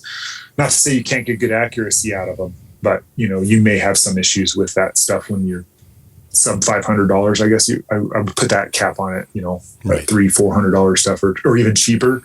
You might have some fit and finish issues. You may have to take a little Dremel tool, and don't be afraid to take a Dremel tool and grind a little bit on certain areas. Just don't grind or remove any metal where the back of the recoil lug contacts, and don't take anything from where that front action screw or the rear action screw contact.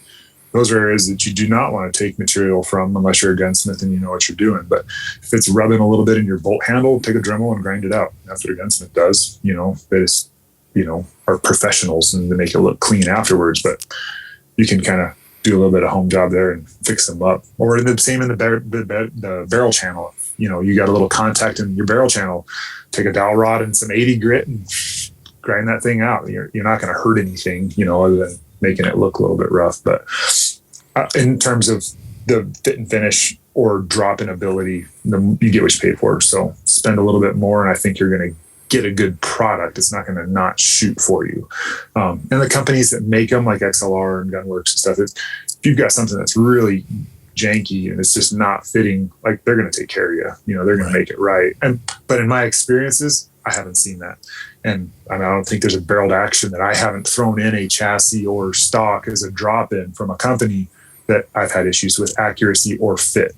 But again, it's that upper tier of parts that I'm kind of more familiar with. So, no, that makes sense.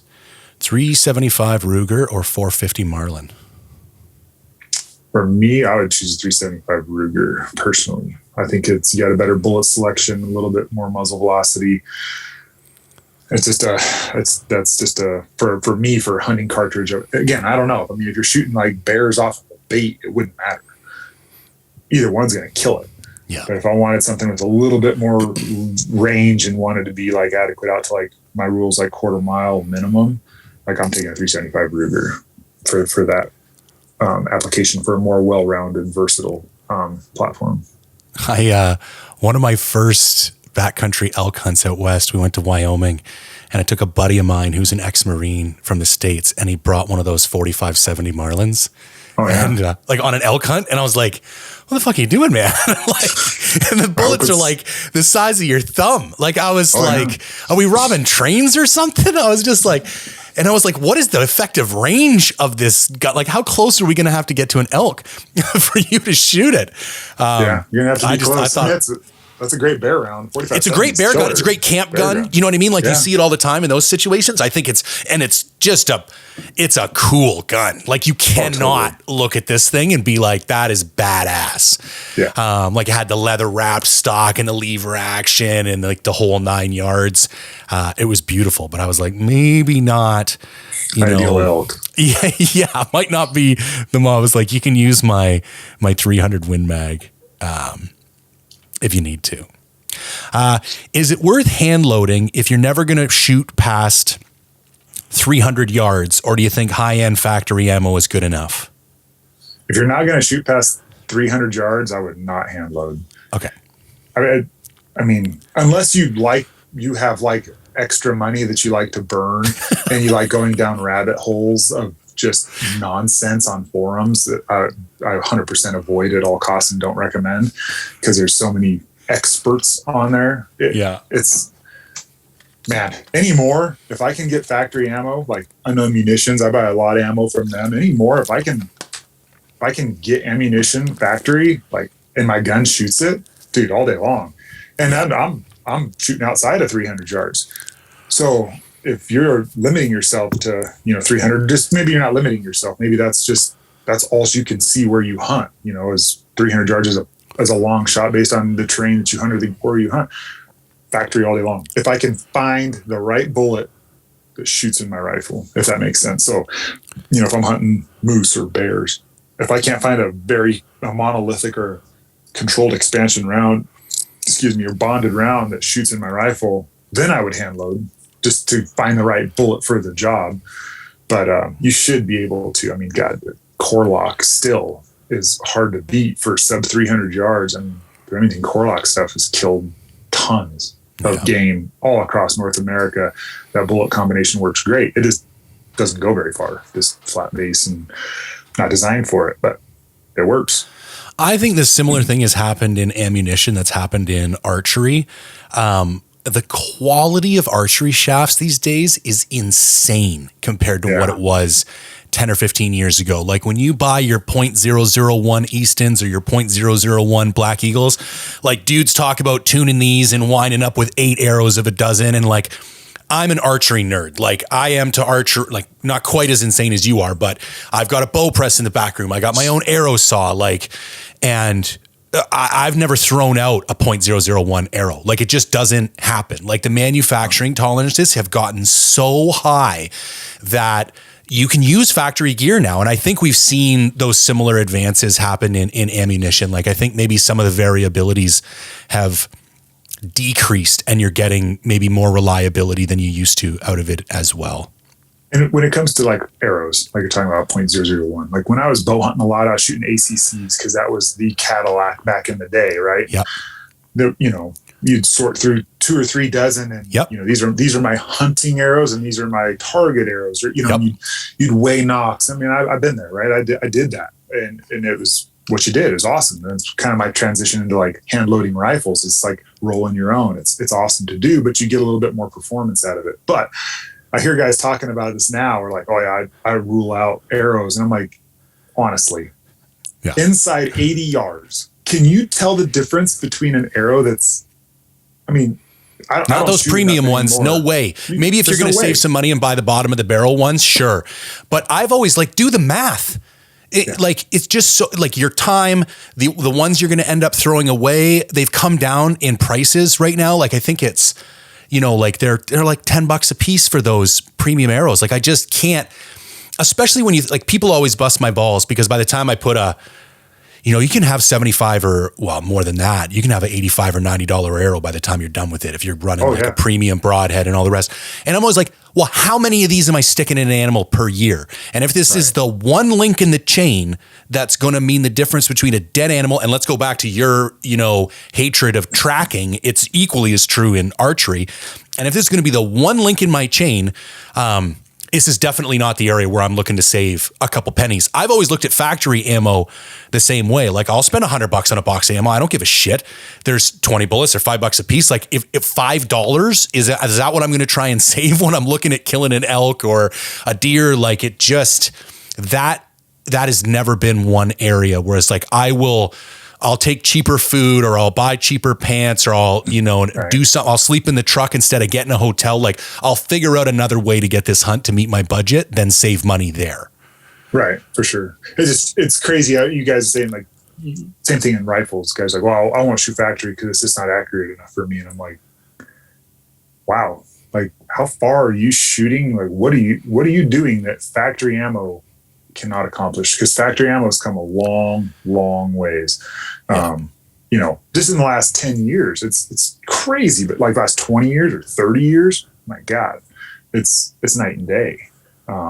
There's so much good stuff out there. So yeah, inside 300 yards, man, if that's all I did, I'd probably not. I'd still hand load because I think it's just cool when you shoot, like for me to go and shoot a Kodiak brown bear with a round that I've loaded, like, and I'll still build my own arrows at home, even though now there's 50 services online that will do it for me, because I like the intimate connection between me and my gear. And I do think, one of the biggest improvements to my archery ever was buying a bow press.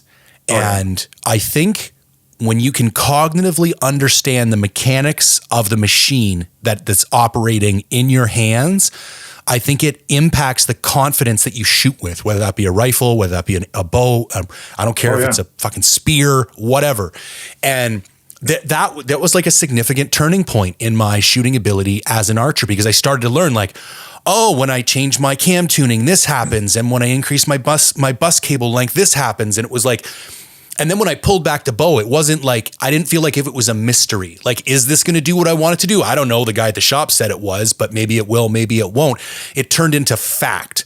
Like, I know this is going to do what I want it to do because I'm the one who's telling it what to do. Yeah, 100%. What is the best aftermarket option, I guess, like little upgrade you could do to improve a rifle? For example, stock chassis, trigger, tuner, muzzle brake, etc. I got a thought on this one. So my first thing would always be trigger. Okay. Factory triggers have come a long ways, but man, like, I get a rifle. If Timney makes a trigger for it, it's going in it, like 100%. Like, all my guns.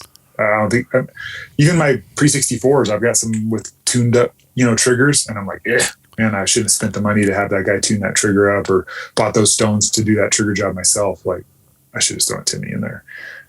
It's a game changer and I hate using that word, and I hate that word. It gets used so much today, but they are. I mean, you take a rifle that shoots well and you put a Timney or even a Trigger Tech or some of these other high-end triggers in them, you'll see an improvement even more so, and it just shows you how much you influence that rifle's accuracy is really you, and that interface with the trigger is, that's it. That's where it all kind of comes from, obviously you're shouldering the weapon and whatever else, but your ability to press that trigger cleanly and break it without influencing the rifle.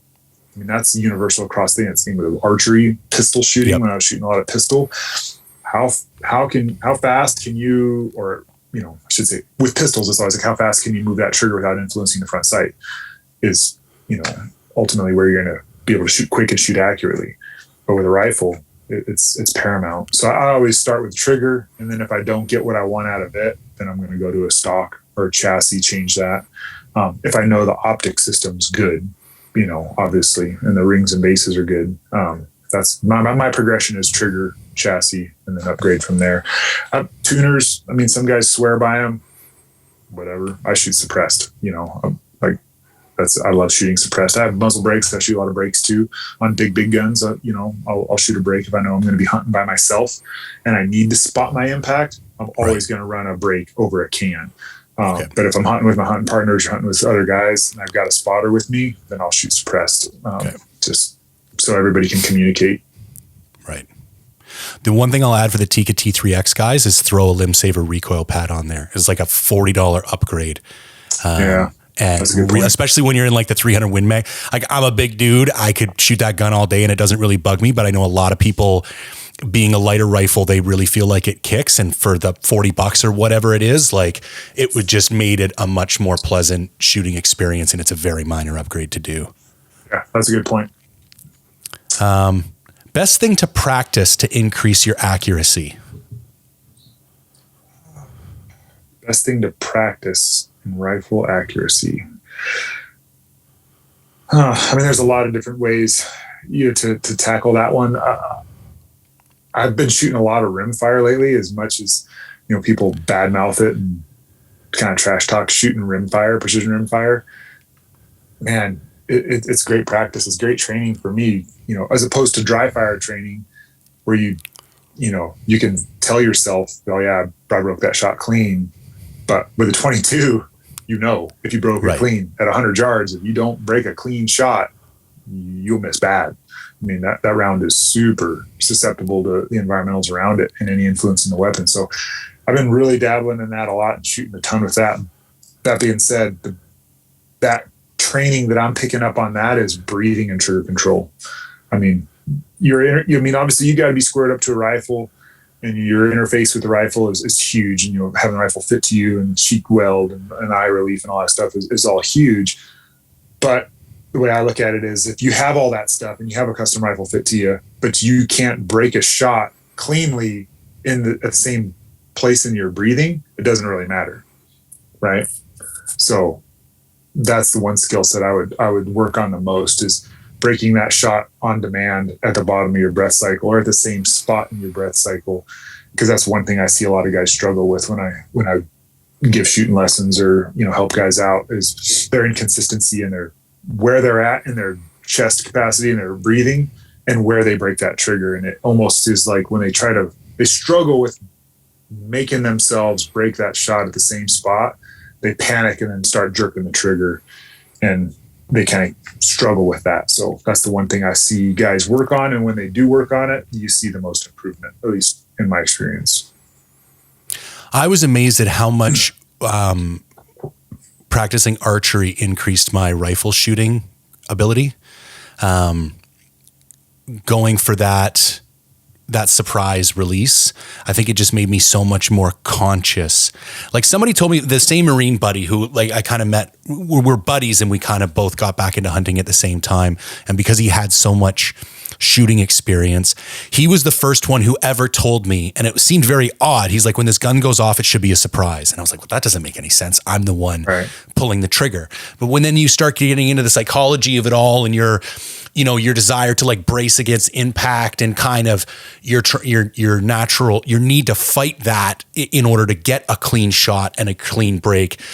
And I find in archery, because you have so many floating, I think, and I'm not a big pistol shooter, but I find a lot of analogies between archery and pistol shooting, because you have a lot of floating anchors and it's harder to get everything all lined up at the same time. Then when I go back to shooting a rifle, I'm like, I feel like this is there's fewer variables. Like once I get everything locked in, it all kind of stays put. But I found my trigger control and my ability to like really squeeze that trigger instead of like we call it obviously punching the trigger in archery, and my ability to not punch the trigger when and I think trigger weight had a lot to do with that too. I remember reducing the trigger pressure, the trigger weight on my Tikka, and that making a really big deal. Like I felt like it was a little stiff when I first got it and I was having a hard time. And then when I brought it down a little bit, I found it was much easier. Like there wasn't so much anticipation as you got to that breaking point, but it hadn't broke yet. And that's when my shot sequence would start to fall apart. Oh, for sure. And forever, it's always been with rifles, the shot should be a surprise. And I was taught that, and I did that for a long time until I was a law enforcement sniper. And all of a sudden it's kind of like, do I really want to go on the stand and say, well, Your Honor, I was just squeezing the trigger and it went off by surprise? That's a good point. No, I don't want to be that guy going on the stand. You really need to be able to execute the shot on demand. Right. And law enforcement was that first kind of moment for me where I was like, wow, yeah. So yeah, I've done it before, like with rifle shooting, but I still kind of had such a control. I had such a comfort with rifles that I could squeeze a trigger, but I knew when that, 1.5 pound trigger was going to go. Right. I knew when it was going to go and I'd squeeze into that point. But then when I started training in law enforcement, kind of getting into that realm of that type of stuff, and those kind of conversations come up, you're like, yeah, I need to be able to say that I broke that shot. I intended to send that bullet on its path at this target. And then so when you start really training that, you're like, wow, I really can break a shot on demand with a rifle without jerking the trigger, without influencing the sight picture, if I do these things. Right. And it's really not, if you can squeeze a shot off on a rifle and squeeze it and break a good clean shot by surprise, again, air quotes, surprise. If you've got to that point, you can break a shot on demand. Okay. But it just takes a little bit more of that training and a lighter trigger. A light, crisp trigger helps that. And PRS shooting a lot of PRS or NRL, that's where you really see the importance of breaking a shot on demand, because you're shooting against the clock. I can't wait 5 seconds for a shot or 3 seconds for a shot to go off. I need to break it right now. Right. Because it's a moving target or it's a spinner and I'm timing the target. So again, it's all trick shooting, right? That, doesn't really have an application transition over into hunting. Probably not, but the skill set is the same, because if I'm tracking a deer or a sheep or whatever through timber and I have one window and I need to break that shot as that deer steps into that window, 300, 400, 500, I don't care how far it is. You need to be able to break that shot right now. And it's not one of those things you can just start squeezing when it enters, because by the time that opportunity passes, you might not have squozed that shot off. So I think for hunting, I think it's a huge skill to master. And if it's funny you bring that up. You bring that up, and you're right, because in archery I've done the exact same thing, and the first thing that jumps to mind is windy conditions. Right. Like you're waiting for that break in the wind, and I'm 90% through my shot sequence, and I'm waiting and then as soon as I feel that, bam, I pop it. And that is definitely, it's not punched, it's smoothly released, everything goes well, but there's definitely a conscious decision that I need to fire this arrow right now. Yep. And it's, again, there's a difference between jerking the trigger and firing on demand. Yeah. And again, it comes with a lot of training, a lot of practice to have that interface to where that trigger intimately, which is why all my rifles have Timney hits at 1.5 pounds. Right. And they're all straight shoot, every single rifle. I mean, except my Winchesters, obviously they don't offer that trigger. But that way I'm across the board consistent in every single one of my rifles, because I know every single trigger. I know when it's going to break and I can execute that shot when I want to. So I think having your rifles all set up the same, or at least with the same trigger and trigger weight, is huge. It'd be like me trying to use a different release on my bow. Right. It'd be crazy. You can't do that. You might have one or two you're comfortable with. Like maybe you've got a thumb button and a hinge and you're comfortable with those two. But I mean, your anchor position changes everything. Your release time changes. The whole shot sequence changes. I never even thought about that with triggers. I would venture to guess that the average guy, average hunter, across North America. It's got 4 rifles, right? Yeah. 3-4 rifles. I guarantee you every single one has a different weight trigger with a different creep, and they're just not the same. They may even be the same. They all maybe rim 700s, whether it's a 223 coyote gun and a 6.5 Creedmoor and a 300 Win Mag or whatever it is. They're different manufacturers. If one's a Tikka and one's this, they all have different triggers. So how can you expect to shoot each one the same when your interface with them is all different? At least in my experience, that's one thing I found that was an easy thing for me to control. And it's one thing I recommend for a lot of guys that have, an array of, like, I treat rifles like golf clubs, right? They all do something differently, even though they kind of do the same thing. But they're all the same. Like, all my rifles, same trigger across the board. That way I know I'm in control of that trigger. I think that's a great tip, man. That makes so much sense to me. Okay, let's bang out 2 more. Best moose hunting round. Ooh, well, I've never shot a moose, but I've been on a couple hunts and I've seen a few of them get tipped over. It all comes down to shot placement. I've seen 7mm do it. Again, Shiras moose is what I've seen tipped over, and they're a lot smaller than Alaskan. So when you talk to Alaskans that know their stuff, 338's the minimum on moose. And so I would not defer or go away from that, even though I know I could tip one over with a 300 PRC or even a 7 PRC or a 7 Rim Mag or a 300 Win Mag. I'm not going to defer from the guys that do it for a living all the time. My buddies that hunt Alaska or guide Alaska, they are steadfast in that. And I'd be a fool to argue with them or to distract from them. So, Alaskan, Canadian, I'd probably stick with the 338s. I think a 338 rum is hard to beat when you look at the ballistics on it. 338 Win Mag would do really well if you know your shots are going to be super close. Right. But if you know your shots, you want to be able to shoot a moose at 300, 400, 500 yards. I think a 338 rum with a good solid bullet like a 225 AccuBond or a 240 hammer. I think those would be killer rounds for a moose. That's what I would take. I mean, if I go on an Alaskan moose hunt, I'd probably take a 338 rum. Probably what I would take with a good bullet. Hard to beat. That makes sense. Okay, last one. And I'm going to apologize right now to everybody if we didn't get to your questions. Maybe, sometime later in the season when we both got some hunts under our belt, Pap will be good enough to hop on again and we can get to the rest of these questions and catch up. But how to pick the right rifle builder? There's so many options. I get asked this a ton, and it's a tricky one because there's so many guys building rifles right now. And I'm going to try to stay like super unbiased and I'm not even going to name builders right now. And it's not to, there's builders I work with that people know that I work with and that I recommend, because they've built lots of rifles for me and they all shoot. They're freaking hammers and they don't promise anything. They build a good product and they're good guys. But the thing about builders that I think, being one formally, like professionally building rifles,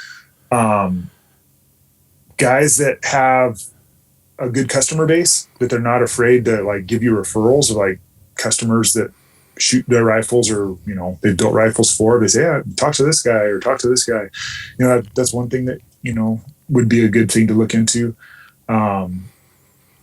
It all kind of also stems to like your knowledge base. If you don't really know a lot about rifles, it's going to be really hard for you to like kind of filter through gun builders and ask the right questions. Cause some gun builders I talk to, man, they are so focused, so hyper focused on their chamber specs. Like, well, I dial my barrels into like 0.000001 on every axis. And it's just like, okay, that doesn't matter. Like Tikka doesn't do that.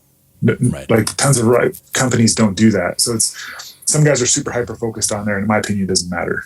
Granted, if you take a good reamer and a good barrel and run it down the middle within a couple thou, like it doesn't matter. And I know guys are going to like lose their minds right now. They're here that, oh my God, I can't believe he said that. It doesn't matter. Yes, it does. It doesn't. It doesn't. I know guys that test rifles for a living and test bullets and cartridges, and the stuff they tell me they do with building, because they're throwing a gun together real quick to test a round, right?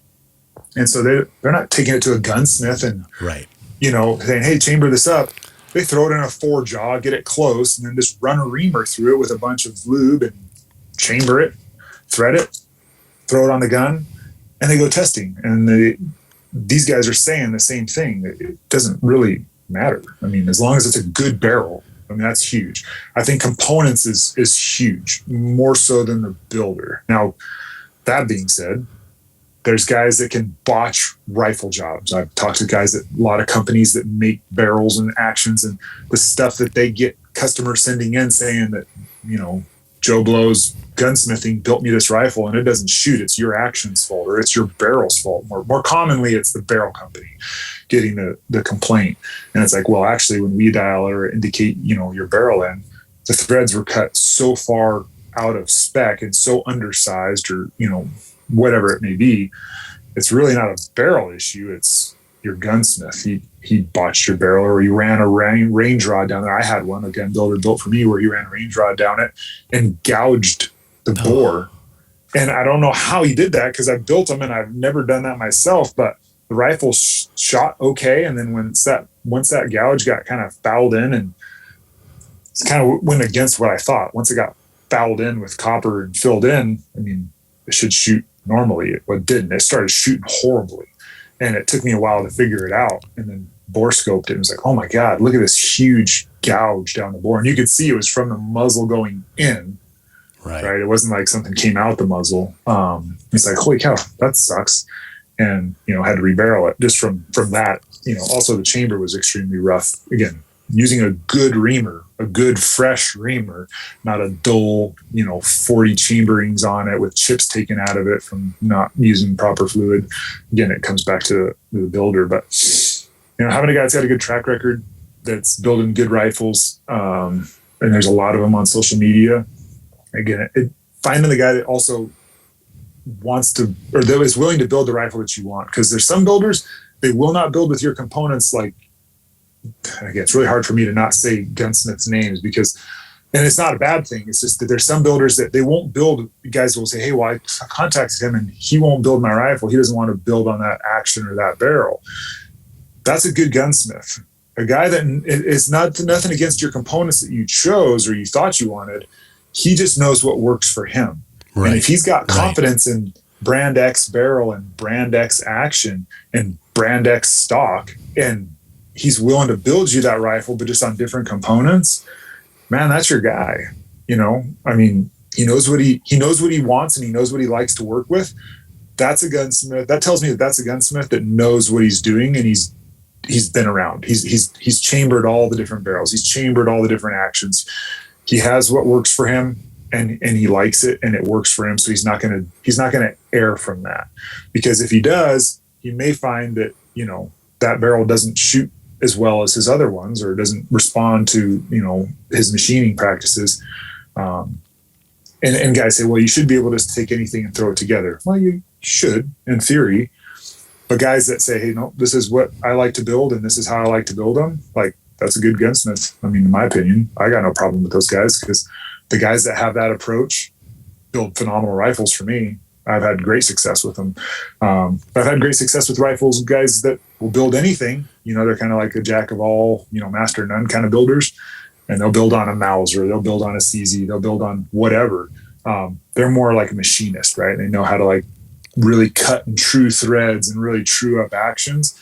More like an old school builder, kind of like what I did, where we were building a lot of Rem 700s and a lot of Winchesters. So it's kind of a tough question. Just really talking through them about what your end goal is. If you're really just, I want a 7 PRC and I really don't care, talk to a couple builders and, see which one jives with you and kind of builds what you want to build. If you're really focused on, hey, I only want this barrel and this stock and this action, and you find a builder that's like, no, I don't want to build on that, then go somewhere else, find somebody else, because there are a ton of good builders.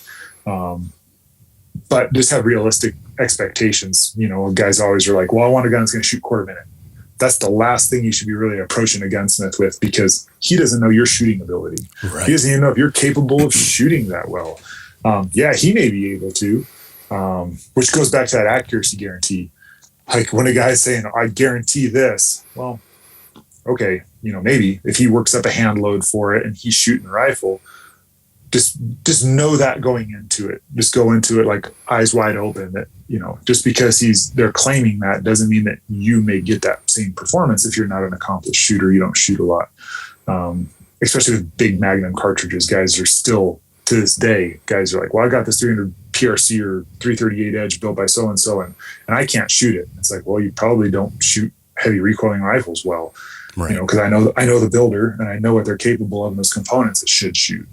And then other guys shoot it, and of course it shoots just fine. So it always comes back to the shooter at the end, ultimately. No, that makes a lot of sense. I think those are great tips. Can't thank you enough, man. This was super educational.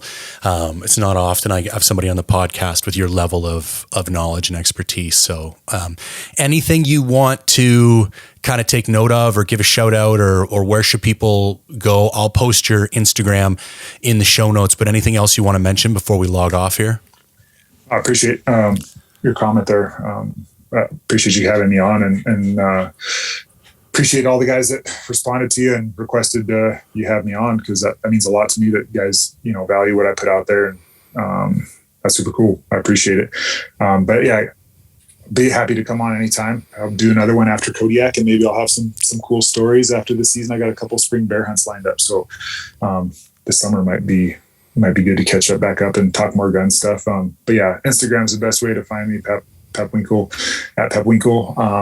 If you got more questions, hit me up there. I'll always answer them. Follow me there. I'll try to do a bit more. I kind of ghosted the last, year or so, since I kind of got out of law enforcement and kind of been working from home and kind of more focused on family and kind of just not working all the time and not being so tied to my phone and tied to technology. It's been kind of nice to take that step back and whatnot. But I'm like, no, I got to get back and kind of start doing some more gun stuff, because I'm passionate about it, and it is my life. But it takes a lot of time. Building these rifles and the stuff that I do on there, like the behind the scenes of getting all the components and coordinating builders and getting all that stuff with all the ammo and primers and stuff. Man, it's been tough. It's been super tough. Even for me. It's like I said, when guys are like freaking out, like, dude, it's not just you. It's, it's everyone. I mean, I don't care who you are. It's tough to get components, and it's tough to get stuff right now for everybody. So it's even slowed me down a little bit, but hopefully I can come back this summer and things are starting to loosen up a little bit more. And I've got a little bit more ammo and some primers and powder, and I'm not going to tell you where I'm getting it, because everybody wants to know my secret holes. Yeah, of course they will. I'm not going to have you guys blow them all out and buy all my stuff up. But yeah, I appreciate you having me on. And like I said, I'm always here for questions, and love to come back and chat with you some more and answer some questions that we didn't get to. So appreciate it. Perfect, man. Love it. Have a great day and good luck on the bear hunt. I am going to be eagerly checking your Instagram after you leave, waiting for the news when you get back. I appreciate it. Yeah, I'll definitely keep you posted, man. All right. Have a good one. Cheers, brother. You too.